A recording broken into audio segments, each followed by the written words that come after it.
Hi friends, ఈ వీడియోలో మనం టీజీ పాలిసెట్ సెకండ్ ఫేజ్ గురించి అయితే తెలుసుకుందాం.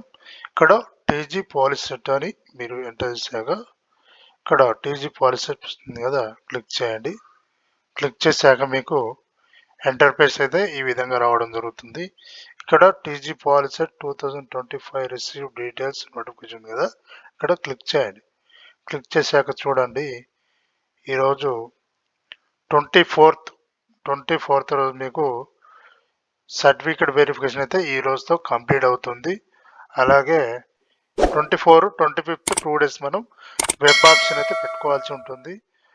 ఒక ఇంపార్టెంట్ విషయం ఏంటంటే, ఫస్ట్ ఫేజ్లో ఎవరికైతే సీట్ అలాట్మెంట్ వచ్చిందో ఆ కాలేజ్ కంటే బెస్ట్ కాలేజ్ మీరు సెలెక్ట్ చేసుకోవాల్సి ఉంటుంది.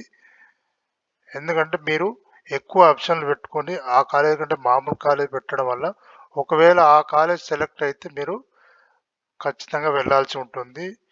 ఒకసారి సెకండ్ ప్లేస్లో మీకు సీట్ అలాట్మెంట్ వచ్చిందంటే ఫస్ట్ ప్లేస్లో ఉన్న సీట్ అయితే ఆటోమేటిక్గా క్యాన్సిల్ అవ్వడం జరుగుతుంది.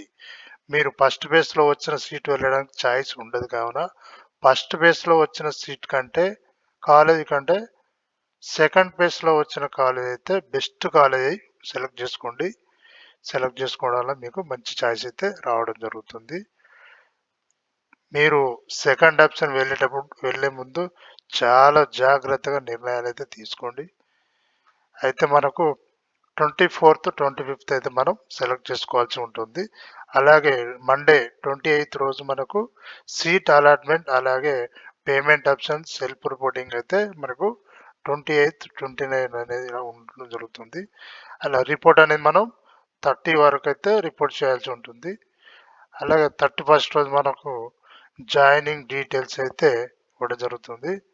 అలాగే 31st నుంచి మనకు అలాగే క్లాసులు కూడా అయ్యే అవకాశం అయితే ఉంటుంది. కావున ఎవరైతే ఫస్ట్ ప్లేస్లో సీట్ అలాట్మెంట్ వచ్చిన వారు సెకండ్ ప్లేస్లో చాలా జాగ్రత్తగా అయితే మీరు కాలేజ్ సెలక్షన్ అయితే చేసుకోవాల్సి ఉంటుంది. కాలేజ్ సెలక్షన్తో పాటు బ్రాంచ్ సెలక్షన్ కూడా చాలా జాగ్రత్తగా చేసుకోండి.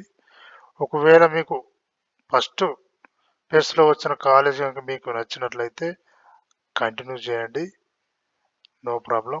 ఓకే ఫ్రెండ్స్, ఈ వీడియో మీకు నచ్చితే లైక్ చేయండి, షేర్ చేయండి, సబ్స్క్రైబ్ చేయండి. Thank you.